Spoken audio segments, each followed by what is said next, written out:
Homies, welcome back to another interview of the week. Well, kind of a special one this week. We have finally managed to snag a time slot with, the Greek god himself, Zeus. It's lovely to have you here, and I'm joined by Mark, as always. How are we going, gents? Doing well, glad to be here. Yeah. This has been a long time in the making, but I think this timing is perfect given, the RFC white paper coming out last week. But we'll kind of start off with a few, intro things, as we always do. Yeah, request for comment. Huh? Oh, okay. Trying to shorten things, bro. I'm going to kick things off with, what do you like and dislike about podcasts in general? Yeah, I think it can be a great medium to communicate conversationally. Obviously in a medium where, a lot of people can consume it. But the downside kind of being the obvious one where, the first time you do it, it's not an issue. But, a lot of the time, the questions get very repetitive and it's just kind of different person on the other end, but the same conversation. But I kind of feel like that's not going to be the case here. So that's good. Okay, that's a good thing. That's good for us to hear, because I think we try to... The whole point of Agora is to, try and really first, understand the person behind the anon profile pic, but then also trying to ask some questions that wouldn't normally be asked in this kind of legacy media setup where it's kind of repetitive and boring, and the person interviewing doesn't necessarily know that much, and it's kind of these regurgitated questions. So we're definitely not looking to do that. But I guess before we get into the white paper, over this last 6 to 12 months, it has been an absolute roller coaster ride on both ends. Did you foresee anything like this playing out when you kind of originally come up with the concept of Olympus, and has the, this accelerated adoption itself thrown you in this constant state of I can always be working on X, or have you basically found peace amongst the chaos, and have you kind of found the balance? I guess that's be an interesting thing to know. Yeah, I mean, certainly trying, it's peace is one of those things, right, that you can strive towards, but never truly achieve, right? Mm-hmm. I would say the whole year has just been kind of 2 or 3 times faster than I thought. So I really thought that, getting to where we are today on a fundamental level would probably take us 2 years plus. And instead, it was under 1. That's cool in a lot of ways. I think that lends itself to a lot of validation. But at the same time, the issue that comes up is that, there's a lot more at play and that needs to come together than just underlying mechanisms. And, that kind of, everything has to move faster at that point. And you end up, I think, playing a bit of catch up. So, I've actually been enjoying the past couple of weeks in that, it's finally a little quieter where we can just focus on building. I think with anything new and exciting, there's a tendency for people to, it's kind of, the classic tech adoption curve of overshoot, undershoot, and then plateau of productivity. So my hope is that we're kind of in that plateau at this point where, it's less hype driven and more, fundamental based, actual value being driven, which I do very strongly believe we will do. Yeah. Do you think I'm remembering back to the very beginning, Zeus, of just was checking my messages before. Do you remember I was you called my name twice on the random number draw? You were oh, we've already had Mark11. And then I was trying to get my the smaller allocation. And then I went back and forth with you for a while, and you were just oh, I don't get it. And I was yeah, I'm just trying to get it, man. And then you were oh, look, you don't actually have enough dye to make the purge. Oh, no. Yeah, it's pretty funny. So I just want to good old days. Yeah, explore that a bit more, the beginning of Olympus. Do you remember that call you had when everyone was paying $200 or something for the AOM, and then you got onto the call and you were this isn't meant to be you're not meant to be paying that premium for it. And I suppose that's a kind of a big problem, because you can't really tell the market what to do. Has that been super hard for you? Yeah. you don't want to tell people not to buy it because it's like, well, it's not up to you. But like, yeah, from the beginning, like you expected it to trade at like a multiple, or tell us a little bit about that. Yeah, so I mean, that was an interesting situation. I think that was a legendary call. I do wonder if there's like a recording of that. I don't think so, but that was where that gold standard beam came from and everything. I think that was like a unique situation. So it was actually like, I think that there's an easy way to like look at like, oh, it consistently traded above those levels, and so that was like a persistent concern. It actually wasn't. So at the time, the issue there was that we had $4 backing per token and none of the system running. So there was no bonds. That treasury was static, and so it was like literally a premium of like I think on that call it was more like 400 to 700 or something. And so, it was literally trading at 100, 200x premium. The models, like the expectation was always between 1 to 10. And so obviously that is a lot higher than 10. I think 1 to 10 or 20. That's like those were like the extreme cases. The funny thing that happened was, my intent there, I guess, was, we were still very small and like, the pool was really small. So, my hope was just like, okay, bring it back down to like lower digits. What actually happened was just we stayed at those higher digits, obviously, but the treasury corrected itself. So I look at the actual premium as, assets in the treasury versus market cap, or you can do like price versus assets per token. At the time it was like $4 and then it ended up being, like 50 or 100, where it actually normalized itself back to, we've consistently had a premium of generally like 3 to 6, I believe. With today it's only like 0.5 or something, so that it's definitely a lot lower now, but it did normalize itself. It just normalized itself at a higher price point, essentially. Like it was also around that time when there was the kind of like was that also the liquidity pool like debacle where a whale or a bot sniped like a really like a large percentage of supply? Because I just remember, I'm not sure whether it was covered in like a ZAD, which is, for those who don't know, Zeus After Dark. We might have to link one or two, and I think some owners might have to go back and watch some. But yeah, maybe you can tell us a little bit more about that whole like scenario and like what that was like, what that was like kind of going through. Yeah. So that was definitely a crazy week. That was the cap to the week, right? So we had this wild week of like super high premium that was not expected, and like, that was because we had that like pre-token, but then suddenly there's a pool for it, and there like wasn't any liquidity, but the valuation was very high, like really high volume as people were like moving in and out with like, I think that pool was seeing probably like 10 or 100x its size and volume per day. That was pretty wild. But then the end of that was as we moved to the actual OHM token. Yeah, so the pool got sniped by a bot, which, I mean, probably should have been expected. Like a week or two beforehand was Alchemix's launch, and I believe it was the exact same bot that sniped them as well. So that was a whole mess in that, we listed it at like 20 and suddenly it's like 400 in a single transaction before anyone knows what happened. There was like a slight mitigation effort, which was that they sniped it, but we didn't add the entire liquidity, and then we like zapped in the rest of the OHM side and like dumped on the bot. So that was fine. Yeah, they did contribute some money in that sense. They did us a favor, I guess.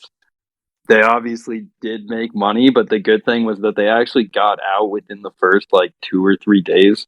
So they made like a 2 or a 3x and then got out of there, which was good just because, otherwise we would have had that guy hanging over our heads. And, they probably regret having done so, but I'm glad personally.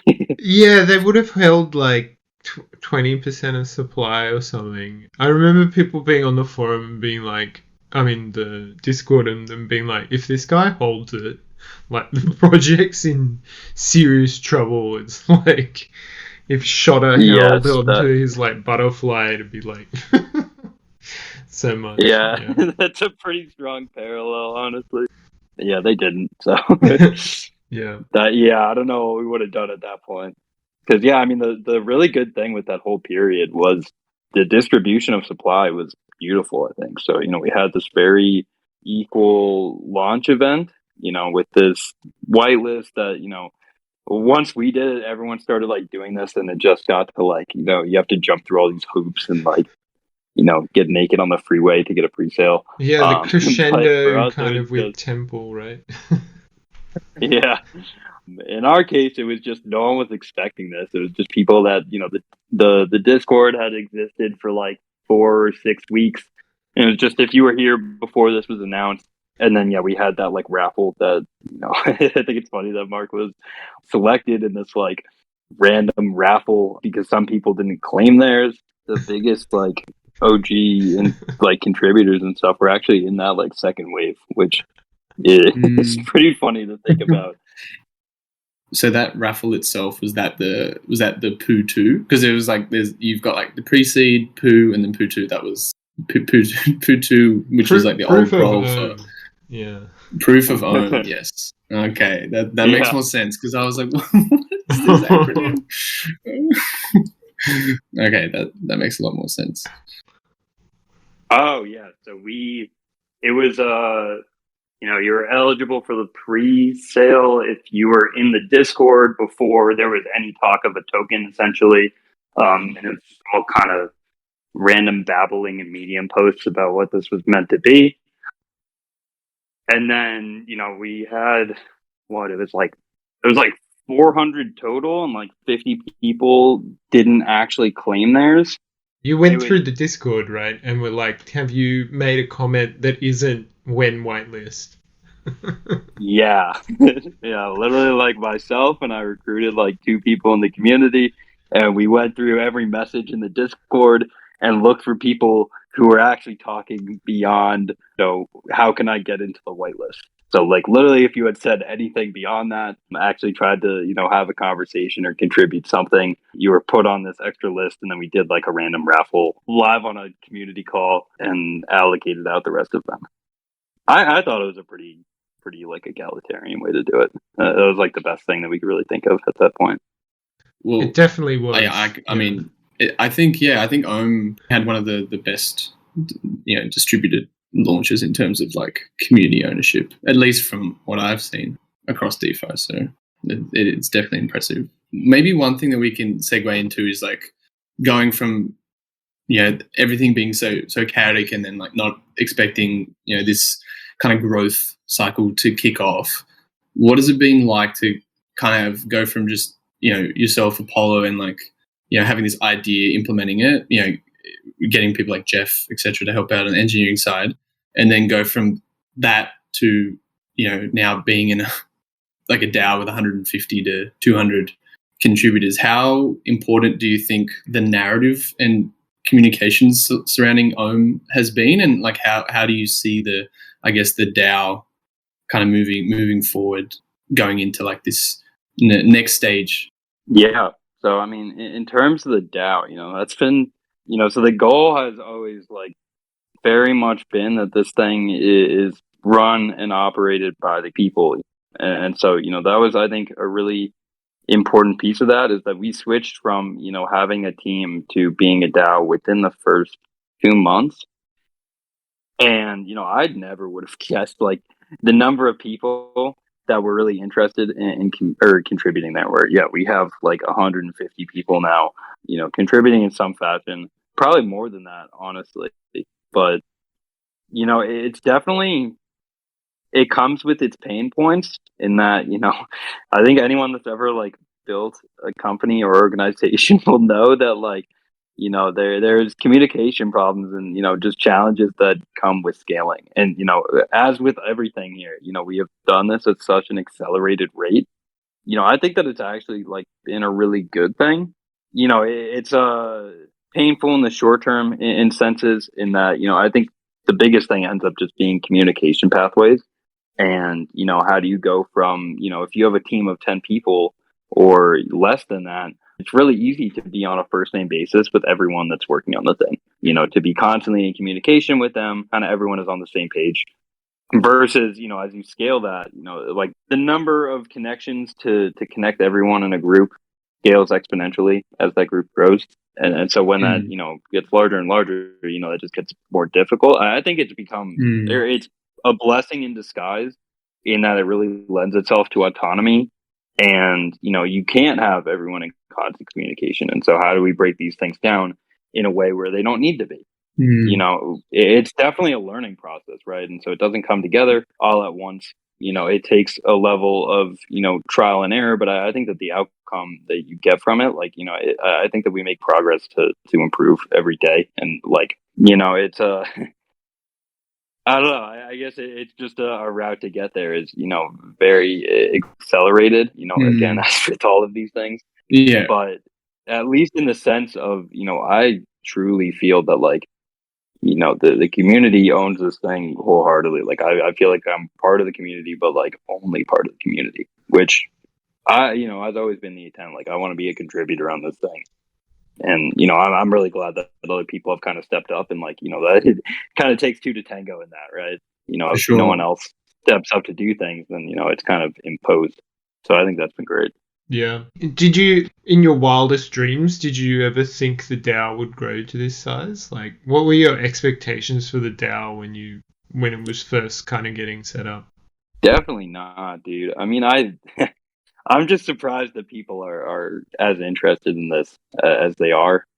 I guess it makes sense, but it's just been awesome in the term or in the sense of producing awe, where not only is it something that people are interested in investing in, but it's something that they want to live and breathe and contribute to making a success. Where the thing that always gets me is I forget that a lot of you guys have jobs and real lives, families and stuff, and yet 4+ hours of the day, sometimes more than that, is spent talking to other people in the DAO and getting stuff done, figuring out how we can make this better and move us forward. I would have dreamed of that, but wouldn't have held my breath. Yeah. I think you said recently, maybe it was on Epicenter that, oh no, it was in your paper. You said you wouldn't be surprised if the DAO is in fact smaller by the end of the year in terms of the amount of contributors. So with that, do you see the DAO as kind of making sub DAOs to deal with particular things and the protocol funds, teams to go and carry out stuff? Or are you thinking more more and more things will sort of be spun out and then Olympus will own a share and sort of people will go execute it, but they'll also have their own incentives for doing that? What's your... Yeah, where do you see it at the end of the year? Yeah, so I think it's a mix of both, right? It's modularization. So a lot of those problems, I think, and this is kind of the direction that it's trending in now. A lot of the problems that, scale and number of people produces can just kind of be solved by breaking down the org and just segmenting into different concerns that different groups work with each other, but you don't have to deal with all being under one roof, where I think that that's kind of where the problems arise versus just it's creating autonomy. And so you have different groups with different domains, and sometimes they overlap, in which case those groups work together. But if they don't, then you don't have to be all that worried about what that other group is doing. It shouldn't be all that relevant to you. And I think that is really healthy in just allowing people to focus on some scope, not have to worry about or be bottlenecked or whatever by what's happening everywhere else. Because it's something that I don't know, it just seems to the benefit of everyone. You don't lose much and you just gain a lot, kind of stripping away areas where, communication pathways and stuff like that can break down. And then I think it's also really healthy and just, to the second piece there, lending itself to, things that, Olympus might have a share in, even if it's not tokens, it's just vested interest in success. Where, I think a really one of the most crucial pieces here, right, is that we have an economy form around us. We're going to be as good as that economy is. And, I think that we need to just signal empowerment to people that want to build. that you don't need to join this organization to be a part of this. You know, it shouldn't be that narrow in scope. If you want to join that organization, by all means, please do. But if you don't, if you just want to go out on your own and do something, and what you need is just like support, or maybe you don't even need anything, like do that as well. You know, like any contribution should be like looked on well, and not like you need to do it within this scope and like through these pathways, because I think that that'll just like turn people away, right? Yeah. I think two examples of that is like the incubator and the grants program. And the grants program launched just like a couple of days ago. And like one of the things is this wallet that's being built with Mover. And it was specifically something you mentioned on like a call. You were like, we should build like a Venmo wallet type of thing. And you just didn't even know that was being built, which is like, people wouldn't believe that a founder didn't know sort of everything that was going on in a DAO. So like, I guess like, were you like, oh wow, we now have a grants program, like when they were first starting it up? And like, was that sort of planned? Were you involved with like planning of that? And then are you constantly surprised by kind of the things that are happening that you just kind of see happen and you're like, I had no idea that was happening? Is that still something that happens? Yeah. Dude, I love it. Those are my favorite moments. Because, there's just, you know, I tried for a while, but there's too much for one person to keep track of. You know, I don't know if there's anyone that can really keep track of everything that's going on, because it's so multifaceted and kind of in every different direction. And like that, I think that that's the power of having so many people, and especially when you modularize things, is that, you know, when there are situations where, like, you know, so I try to help anywhere that, you know, people ask me to. And, you know, when I hear about, find out about, or told about things, you know, if it seems like I can add value to it, I will try to, but there is like too much for anyone to do there. So it's the kind of situation, you know, if one person or group can help another, like they're generally going to, but you can never really like, you know, it's not a monolithic organization. It's not something where, you know, decisions are made down. You know, it's a very, which I think you know, we want like a free market economy, right? Not like a centrally planned economy. And so like, I love those things, because I was literally like, you know, it'd be really great if we could do something like this. And then I get a DM that's like, hey sir, we're on it.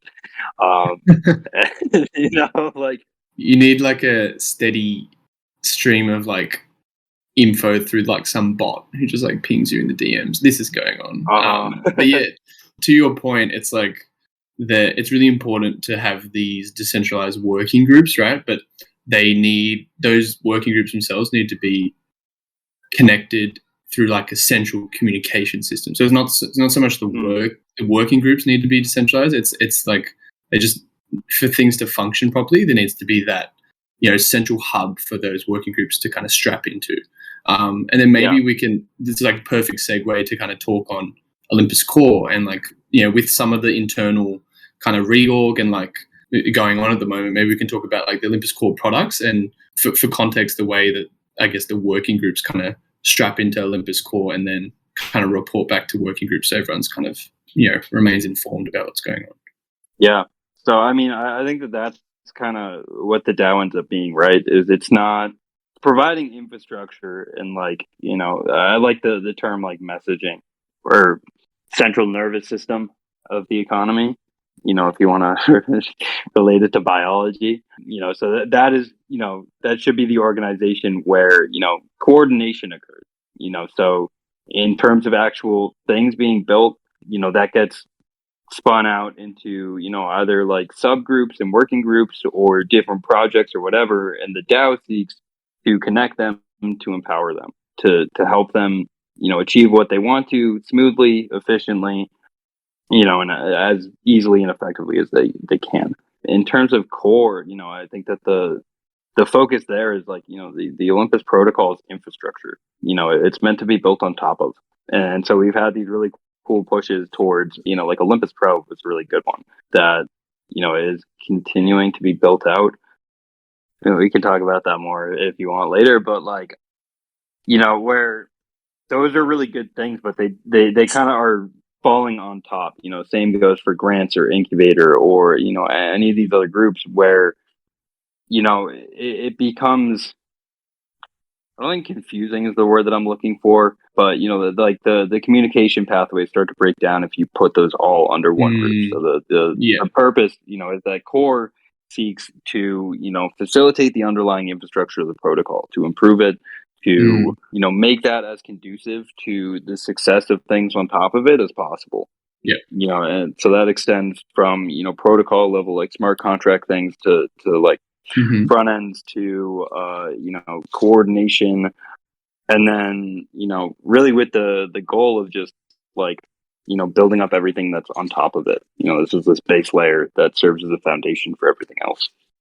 Exactly. So like I think the ways that I kind of see it are like you got your core mechanics, and then maybe what the bond centric approach kind of like would kind of fall under that if that ends up becoming like a key area that's pursued. And then like liquidity, leverage, like cross-chain, treasury, governance, they're probably like the main umbrellas. And then you've got the projects / products underneath them, and then the working groups that strap into that kind of like central nervous system, and then report back to different working groups to kind of like work autonomously, but then communicate centrally. So very exciting. I think we can get into like maybe all those projects in like more maybe community related calls, and like again we can have you on Agora to talk about the specific products under those categories. But why don't we take the kind of latter half of this to kind of run through the white paper or the RFC as best we can.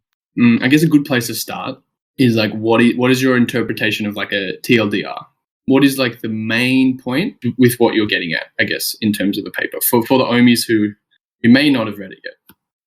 Yeah, so I think that we have both the participation and capitalization at this point that we can increase complexity of the staking mechanism in a way that accomplishes the same things while adding additional benefits and assurances for both the network and people participating in the network. Kind of like staking plus. It's an evolution. Yeah, so it's like the combination of like the staking infra changing slightly with the idea of internal bonds kind of like being the thing that kind of supersedes the staking infrastructure, but doesn't replace it, right? It's just like something that becomes more at the forefront of the system. Gotcha. That makes sense. Maybe just off the top, we can kind of Zeus. This has the same effect as like a locking mechanism, right? Well, not exactly the same, obviously, but it achieves the same type of pursuit, which is to have this illiquidity, which will mean that the protocol doesn't have to suffer like a massive drawdown because it can have confidence about what supply is available on the market. And I think the biggest question off the top is sort of what do like the 3-3 Ohmies do? And like, do you think they'll just be sort of vault infrastructure? And if you're 3-3, you just chuck it in there, like someone will go build that to like get maximize the bonds, or how do you think that sort of plays? Right. So if you look at what staking is for, right, it kind of serves two purposes. One is that you are compensating people for the dilution that they would otherwise face with the protocol selling bonds. So if you had, kind of any other network without this staking mechanism, protocol is creating new tokens and running bonds with them, and that just serves as dilution for token holders. So, if you're going to do that in a lighter sense, then, it's something that you can get away with because like liquidity mining rewards or, whatever look exactly the same. But, the game of Olympus is that we kind of do these things at a larger scale than anyone else is really doing them. And so we kind of need to compensate for that. Otherwise, there's no real purpose to hold them, which is the second reason, which is to keep supply off the market. That allows the protocol to conduct its operations. It needs to kind of get supply that exists out of the way. So if you look at staking, it does that kind of with two ways. One is the rewards compensate for the dilution, but the compounding incentivizes you to keep supply off the market because the longer you're in, kind of the better off you are. That said, it's not necessarily the best mechanism to do so. I think to start, it absolutely is because it's very simple, right? You just click stake and you're done.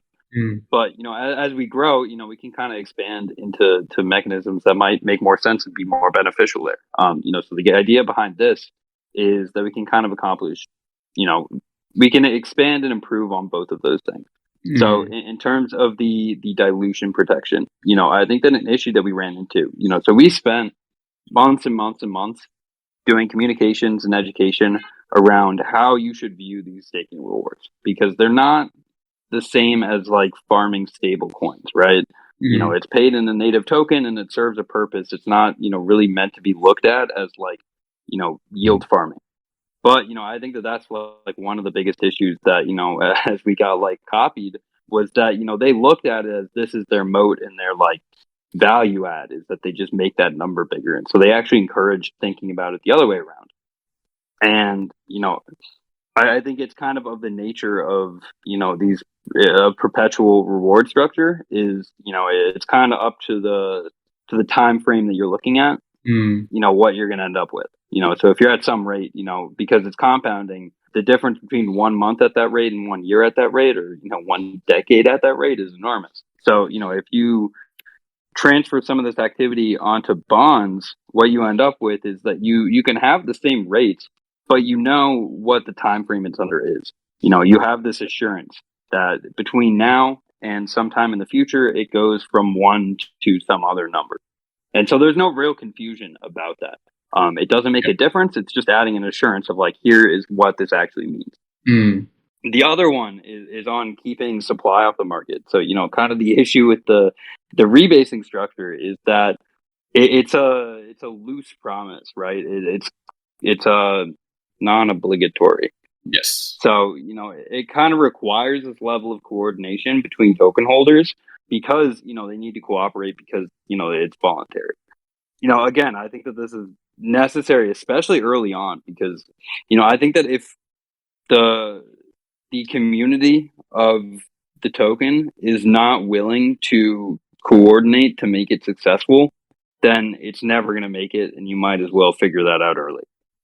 I think that like as we grow and we can afford to add more complexity, we can put ourselves in a situation where we don't really need that coordination as much. It's always going to be beneficial, but it shouldn't be required.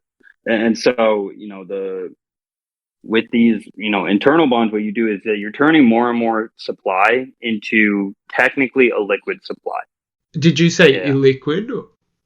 So it's a liquid in the sense, or for the protocol. So the protocol knows that these tokens are going to be locked from now until whenever they unlock.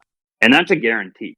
For the actual holder of them, it's a little different because you have this tokenized note that you can then pass to someone else who knows when it's going to become liquid, and they're going to assign some value based on, what's the difference in time between now and then. You get a token when you buy the bond, right? You get this thing back, and that says what your specific bond is and what it's worth, and when it's going to like mature, like you'll be able to access it, right?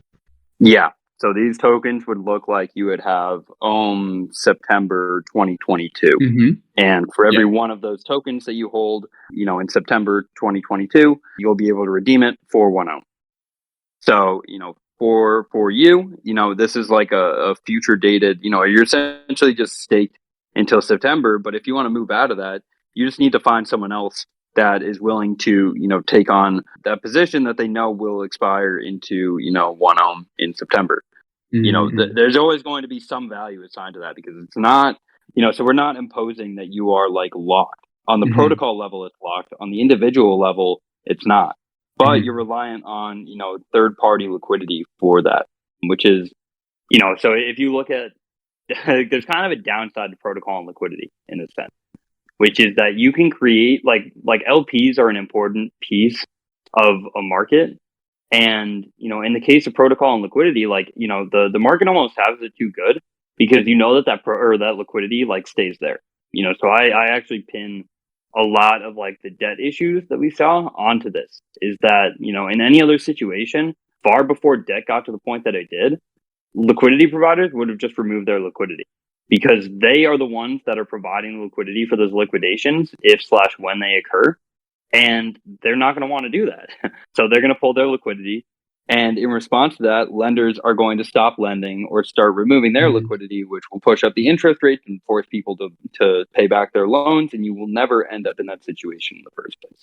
In the case of protocol and liquidity, what we saw is because, the protocol is such a Chad and just like provides liquidity, until it literally doesn't have money anymore if it needs to, lenders feel more comfortable just like infinitely allowing people to lever far beyond when they should have stopped.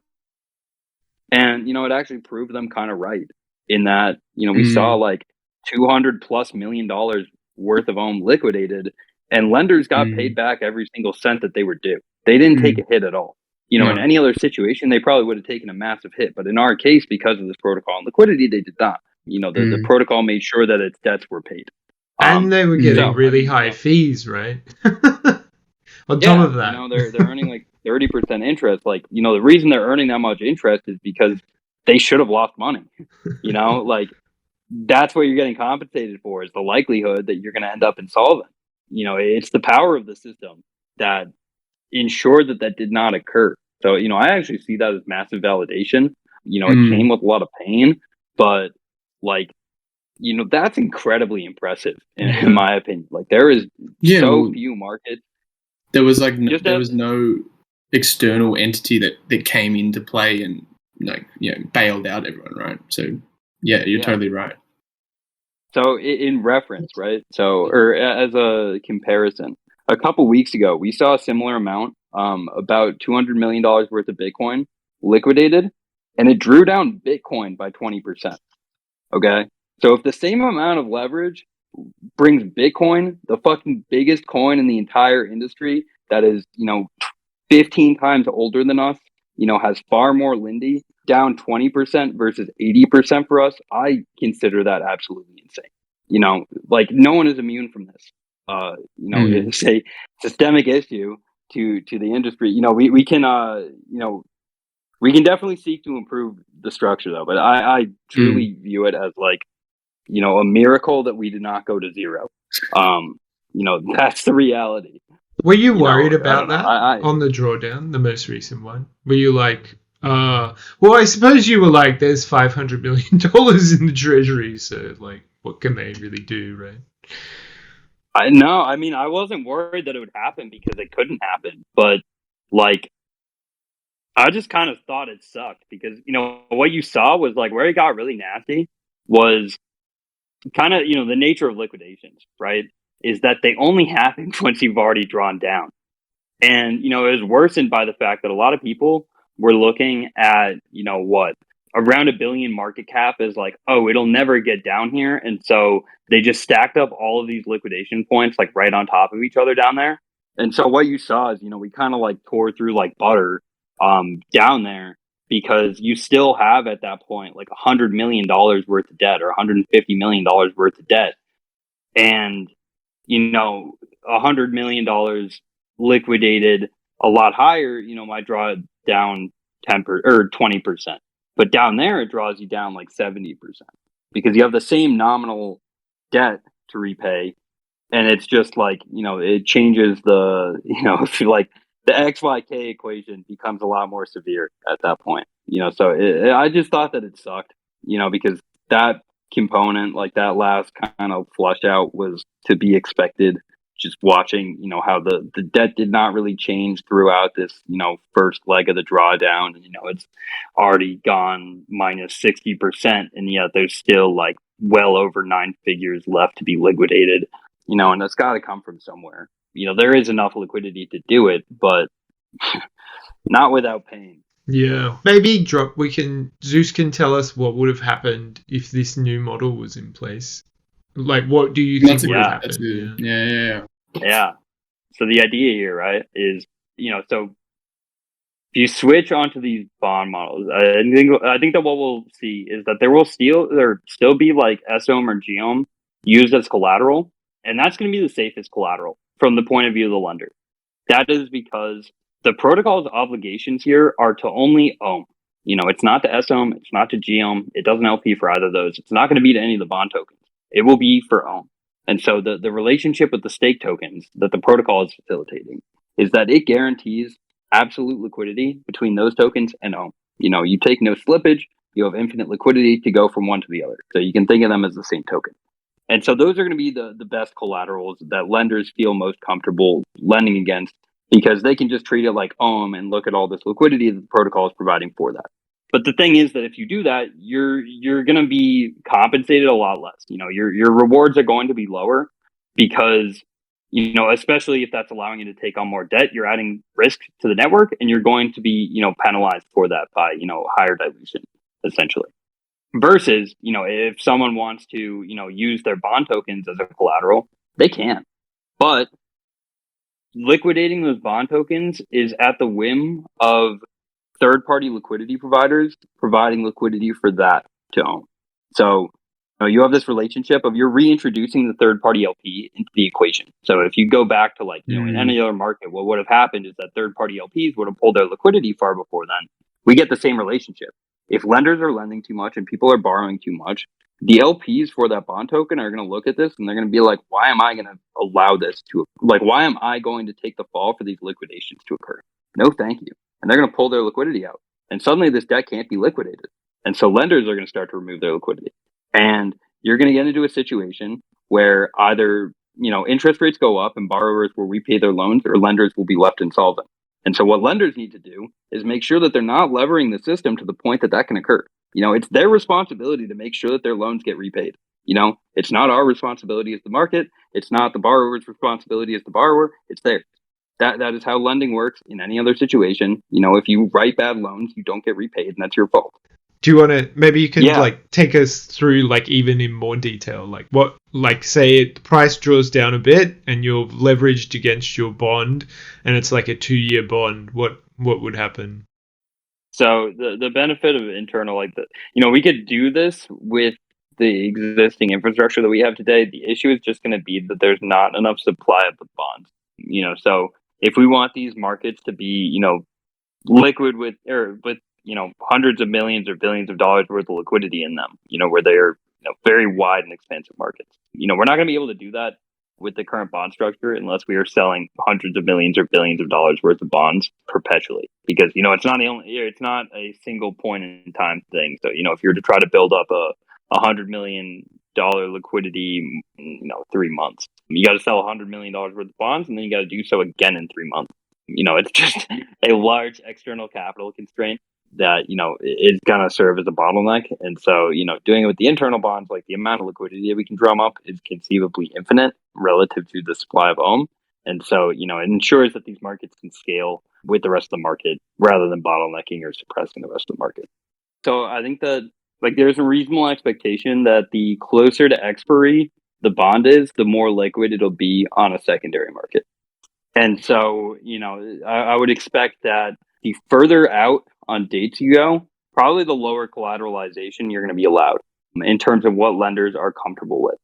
And so, that's because the lender is taking on a higher risk of illiquidity that, they're not going to want to lend as much per unit of collateral. Because, really the dynamic is that they just need to make sure that they can liquidate that collateral to get back their loan. So, instead of, they might not feel comfortable with 76% loan to value or whatever, because that's a pretty thin margin. If this secondary market draws down quickly because people have removed liquidity from it, they're not going to be able to execute liquidations.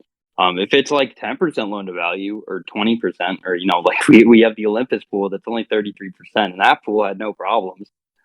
It's a lot safer of a proposition that they're going to feel more comfortable with. But that's kind of imposing a constraint onto the borrower where, I think it'll just lend itself to, more responsible activity on those later dates and, perhaps more degenerate activity on the earlier dates. That's so cool. There's also the well, I think the big benefit that I if I'm thinking about it, correctly, it's the protocol itself takes on transfers the risk. You're tokenizing the risk and be we'll take on the illiquidity risk, and transferring it from the lending borrowing market to the protocol, and then kind of having that third party and the lending borrowing kind of do their own thing, but the protocol handles we've got the illiquidity because we make the market, and then the other two parties interact like independently from the protocol. So like as a lender, like unless you want to take on the risk of getting like almost nothing for like a bond that you're lending against, you kind of have to be satisfied to like for them to like on liquidation just give you the bond, and then you have to wait out the period before you can go and trade it back into the treasury.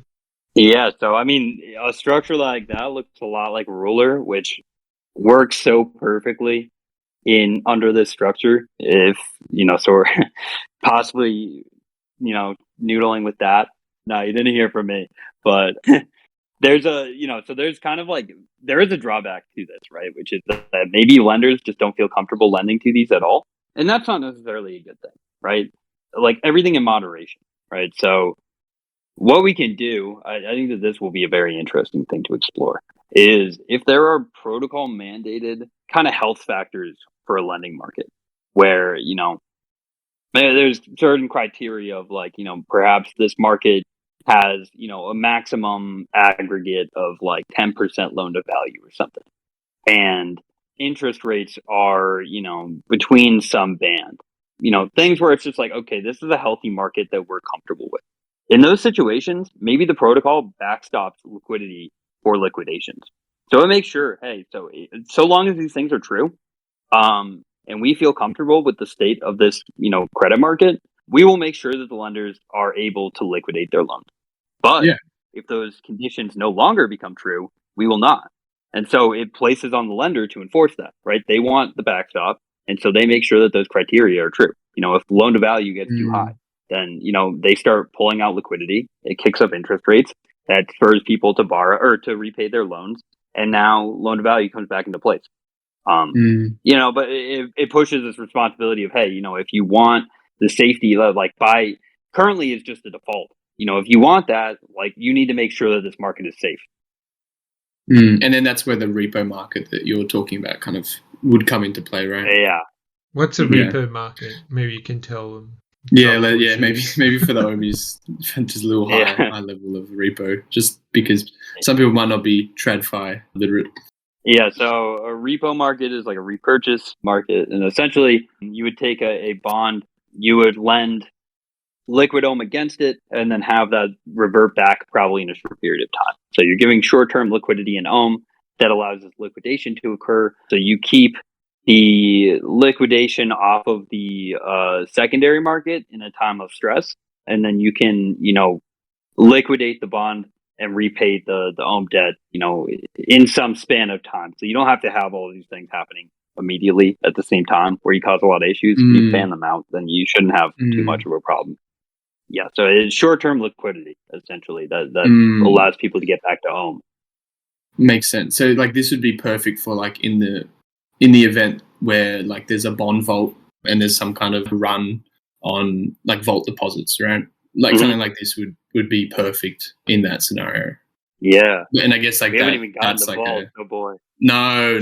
Well, I mean, maybe we can because I know it's really conscious of your time, obviously, but maybe we can quickly, because it's all kind of circle, like, we're jumping from everything everywhere, but it's all connected. So maybe we can like how the bond vaults might function in relation to like the repo markets, and then everything that you just alluded to earlier, and then we can get into like the little fun part at the end of the podcast. Yeah. So if you're listening to this, you might be like, what is all of this? Thus far it's been easy. I just click stake, I 3-3, and that's it. The hell is a repo market? Like, we there's definitely a risk that we don't want to add, which is just that we make the system incomprehensible, right? That's kind of to the detriment of everyone. What this should produce is that people that want to play in this market themselves can.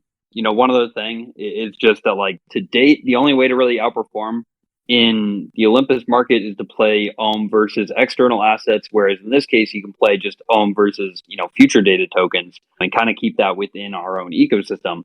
But, that should be optional, right? Not everyone should have to do that. So you kind of will have two choices, or I guess you'll have three choices. So one is that you can play the bonds directly.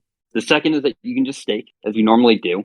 where playing the bonds directly is probably the highest return, playing or staking directly is probably the lowest, and then a middle ground would be vaults. So what vaults, will probably do is you deposit OHM or SOHM or GOHM or maybe bond tokens, whatever a vault wants to accept. They take that and they buy different bonds across different expiries, where, conceivably they're holding, like, let's say every different expiry that exists. They might provide liquidity with these and earn, the trading fees that accrue. Plus, I think it's probably going to make sense for the protocol to, it's going to be paying less. The more supply comes out of staking and goes into bonds, the less it needs to pay to staking. And so it makes sense that it's incentivizing liquidity for, bond token liquidity as well. But, maybe they're providing liquidity for the bond tokens. They should also probably be, if a bond token becomes mispriced, where, one of them is too expensive and one of them is too inexpensive, that they would sell the expensive one, buy the inexpensive one. They make some money and they keep the markets healthy. So, what this would look like for you is that, if you are feeling a little bit more degen, or, not even that, but you just like don't need that absolute guarantee of liquidity back to OHM, you might want to deposit into a vault. And that would just, be pretty much the same process of you just click stake or deposit or whatever. But then that vault is doing all of this, crazy like complexity in the background for you. I think a really good parallel is just like, you could go and try to farm everywhere on some chain, or you could just deposit into Yearn and Yearn does that for you. And it just, leverages economies of scale to do so more effectively than you might be able to unless you're like very sophisticated and good at running those strategies yourself. Yeah.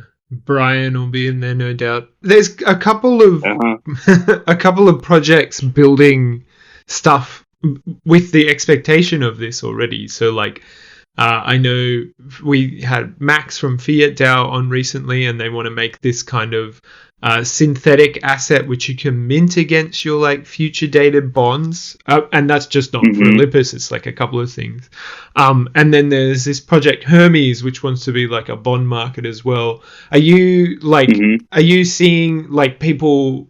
I mean, that's a pretty big endorsement, right? That there are already projects sort of building, getting ready for this. Are you super hyped that like people are kind of, chucking in their lot and saying this is going to be a big along, like with Olympus thinking it's going to be big? About it. Yeah.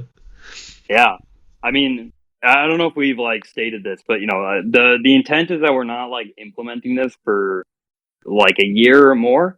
And a big part of that is that we want these things to be able to, people should be able to prepare so that, if/when this goes live, we have vaults ready to go that have, been preparing and, optimizing strategies. And, we've been, building models that, they can figure out how they want this thing to work for them so that they can optimize, to either, I think that there's going to be different vaults with different purposes, right? So some of them might be seeking the highest return and they care a little less about liquidity. And then some of them might be trying to optimize for the most liquidity, but they care a little bit less about returns. Because, the thing that I actually forgot about there is that if you deposit into a vault, the risk that you're running versus just like staking, and the reason that you're probably going to earn more is that in a scenario where everyone tries to unstake from this vault, in staking, everyone can do it. In this case, the vault probably only has a certain portion of its deposits in like liquid OHM forms. So like SOHM or, OHM side of liquidity pairs.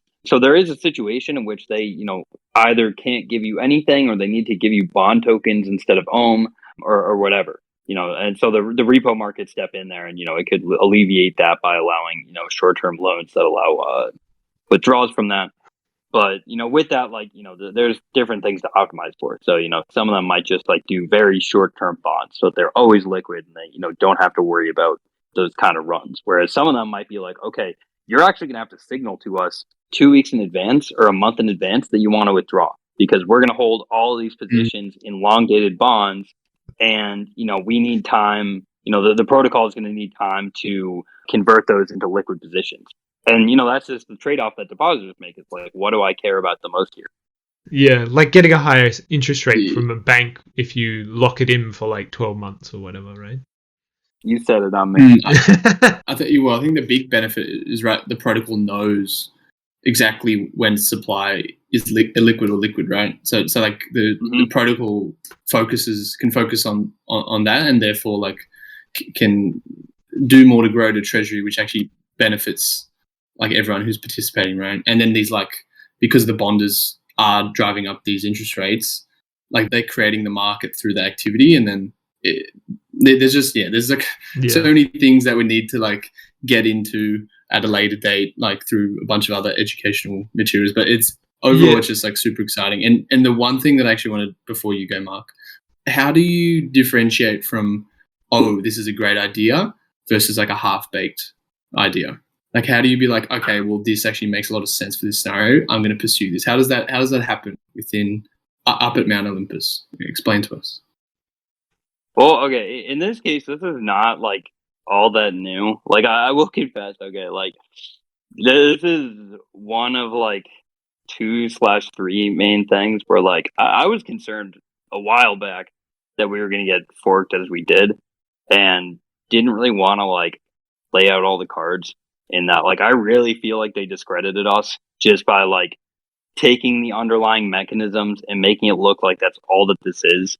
And, you know, when they do poorly, if the prevailing sentiment is that this is all that this is, you know, that harms us as well. And so, you know, I think that if all these things had been out there, you know, they probably would have co-opted them as well. So I'll just throw out that like it's kind of been the intent, and like I have and did and have felt like super weird about that, but it does seem like it was and finally it will no longer be the case. But because it's happening now, right? Already, kind of in a way. So there's like 30-day bonds the policy team are putting out, which is kind of.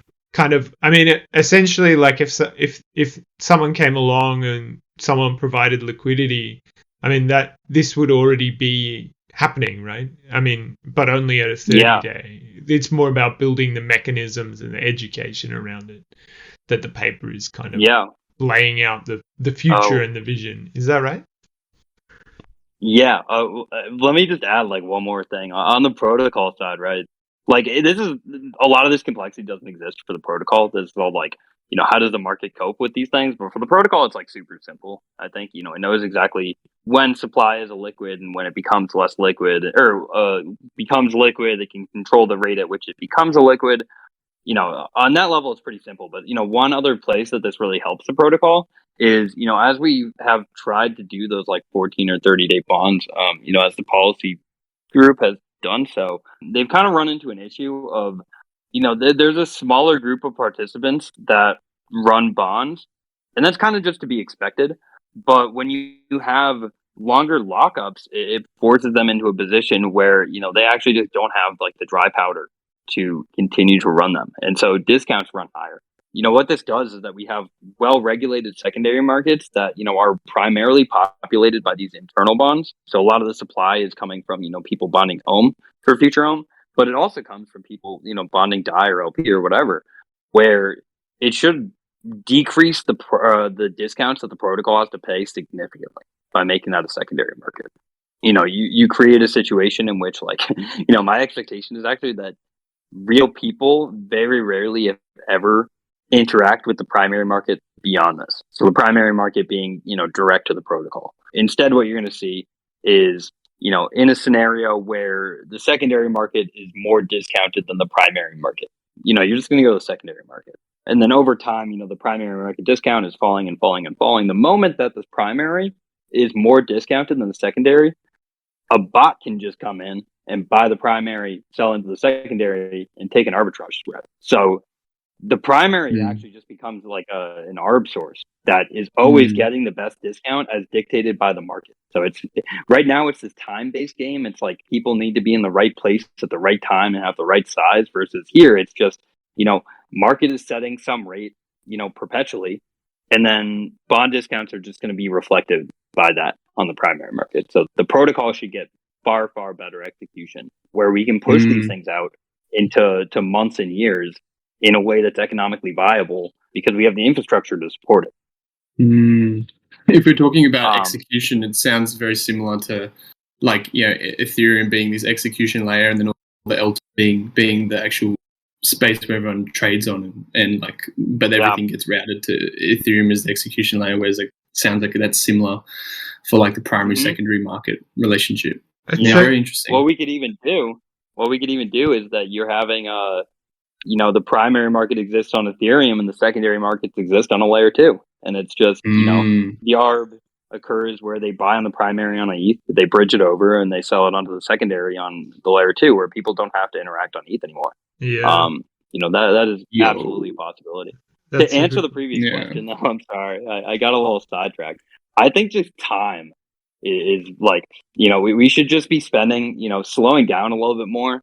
I think that we're gifted right now and we shouldn't like give it back up with, with a little bit more quiet where we can just pace ourselves. I would really like to start acting like, one of the, like Ethereum or Bitcoin does, where, like the thing that I keep paralleling this to in my mind is like EIP 1559, because, it's a recent thing that occurred that actually was proposed back in 2018.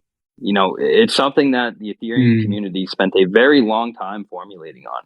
They made sure that every, detail when it comes to not just like implementation, but as well, what are the implications of this? How is this going to change functionality? What's this going to do to people participating in the network? Is this going to help us? All these different questions. They spent an abundant amount of time figuring them out. I would say that that's kind of like the best thing is just like slow down, take a deep breath, and like do the work. So you're super chill. Yeah.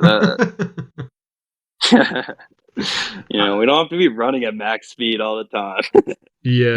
I'm just thinking, like, if a Bitcoiner, if they could get like a discount today for buying Bitcoin, and they're like, I love Bitcoin so much, there are these lots of people, actors in that system, who'd be, if they could get like a 5% discount on their like Bitcoin buy, they'd be like, fine, lock me up for 5 years, I don't mind. Like, it's just such a it's such a like a good way for participants who are long-term aligned to be really getting a like suitable advantage from what they're providing to the protocol.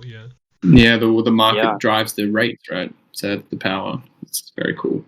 I think we've like basically hit everything but the yield curve specifically, so why don't we kind of quickly get into how the illiquidity and the being liquid kind of affects the interest rate rates, and maybe like walk us through like a scenario for Naomi who's like, what's a yield curve? How do I jump on a yield curve? Tell us what it is. So a yield curve is kind of like a visualization of these bond yields over time, right? So it essentially serves as a guide for what these bonds should be priced at. That's the key, is that there needs to be some kind of a benchmark that you can compute of where this should be priced so that people can step in and they can arbitrage the markets to ensure that they're priced that way. The way that is probably going to work is, like, let's do an example. So, the important thing is what staking yields. So staking doesn't go away, and it actually like kind of increases importance in that that's going to be your like baseline rate of return. So if you have an option of holding a bond or being in staking at the same yield for the same amount of time, you're going to choose to be in staking, because in staking you have a guarantee of liquidity. In bonds, you only have an expectation of liquidity. And so, intuitively, bonds should yield more than staking. But let's assume that staking will yield the same amount, for the next 2 years. That rate will not change.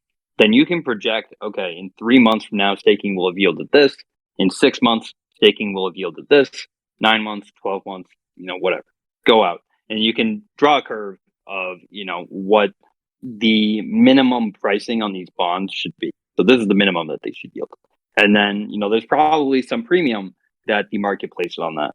This is the unknown piece. We're going to have to kind of find out what that premium looks like. But intuitively, that premium is going to increase as you go further out on the curve. And so you should, you're going to create this curve of yields where, let's say like 3 month yields, for simplicity, like 100%. So staking is yielding on an annualized basis like 95%. And then a 3 month yields 100%. And a 6 month yields 106%. And then a 12 month yields, 120%. And, they're kind of increasing as you go further out because you're taking on more liquidity risk the further out you go. So everything should line up where, like, if if you were to be in a 3-month bond and that expires, and then you roll it into another 3-month bond, that should yield you roughly, but slightly less than just having bought a 6-month bond in the first place. And then the same goes for, being in a 6-month until it expires and rolling it over. That should be equal to / slightly less than a 12-month bond if you just started there.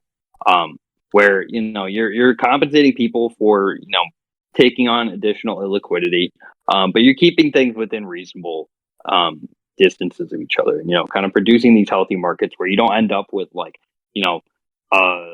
a 3-month yields 100%, but a 12-month yields 2,000%, because that could exist with only the primary markets right now, because if you didn't have people at a single point in time to be bidding up that 12-month, you could end up in that situation. It just doesn't make sense. It's inefficient and harmful protocol.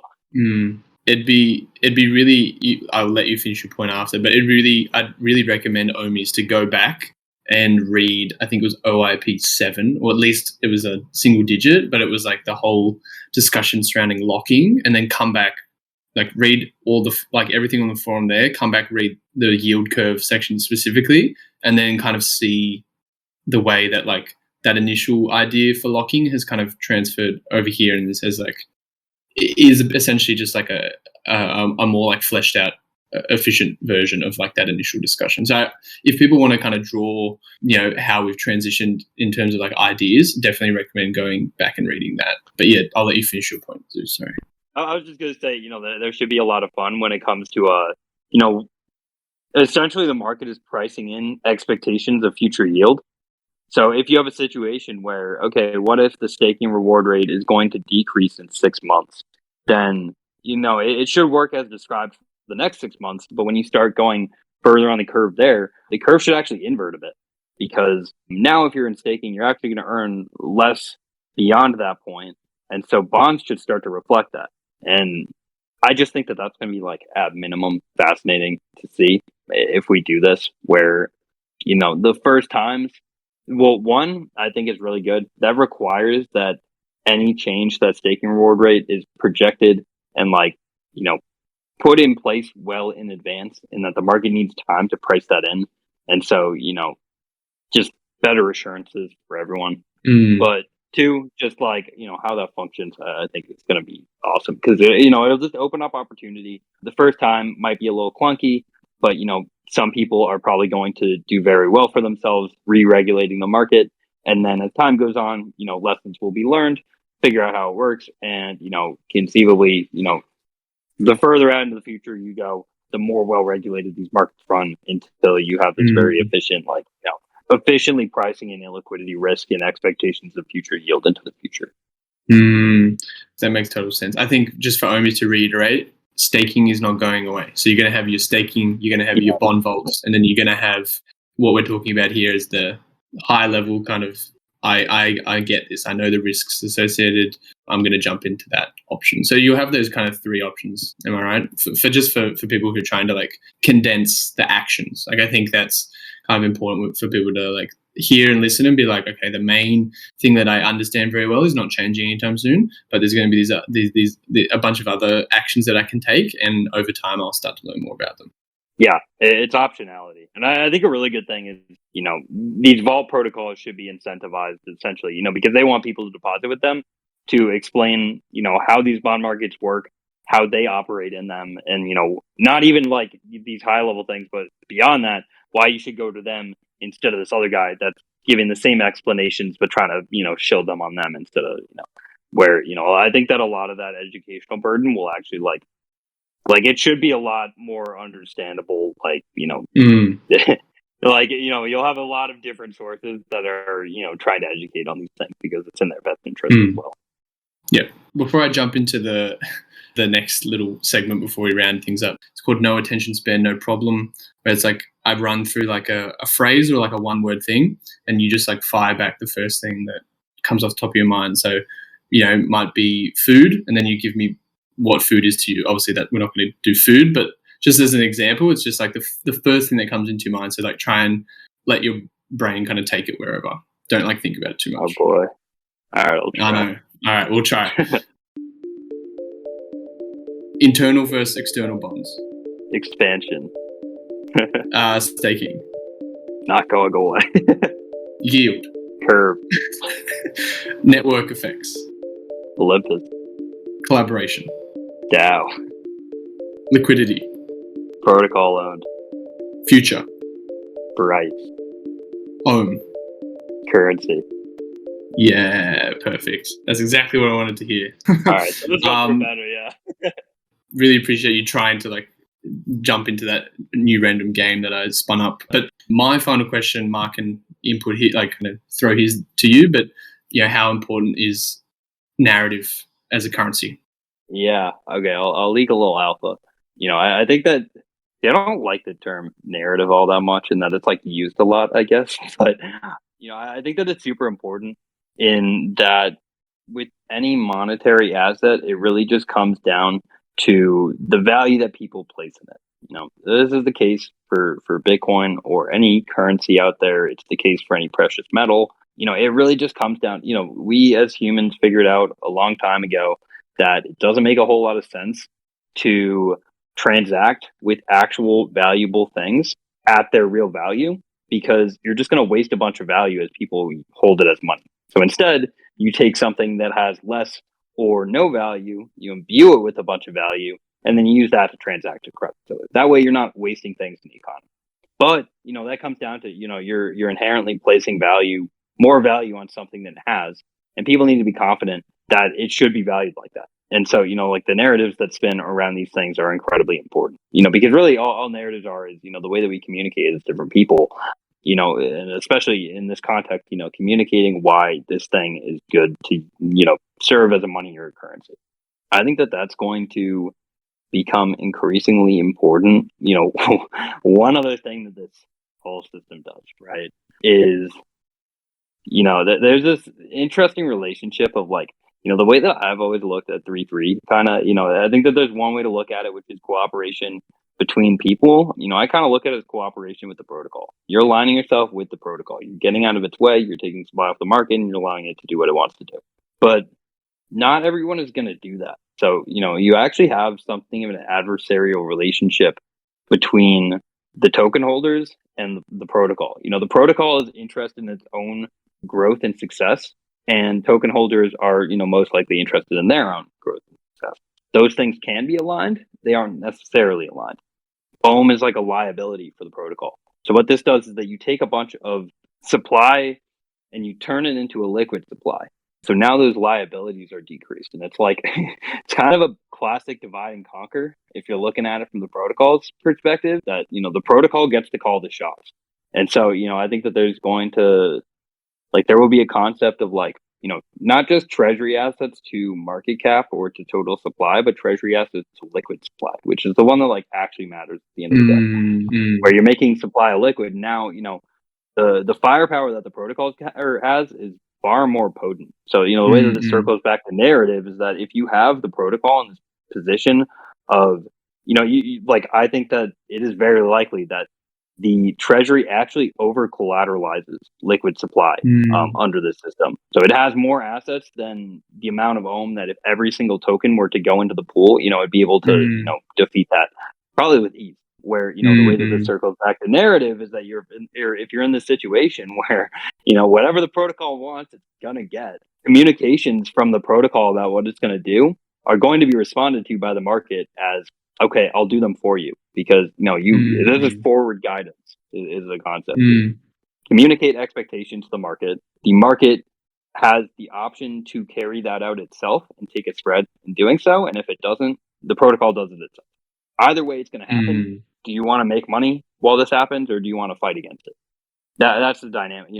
I think that is kind of that's the whole thing here. Like that's the reason that we needed to bootstrap this. That you need some weight placed behind that. I think that in the next year, that's what we're going to move into. I think it's pretty cool. Like the treasury value, like kind of trending up, like to liquid supply value, being like a key thing that is like a indicator of like growth, really, but like kind of like regulated growth by the protocol. Because the idea is like, supply has been distributed out to the ohmies.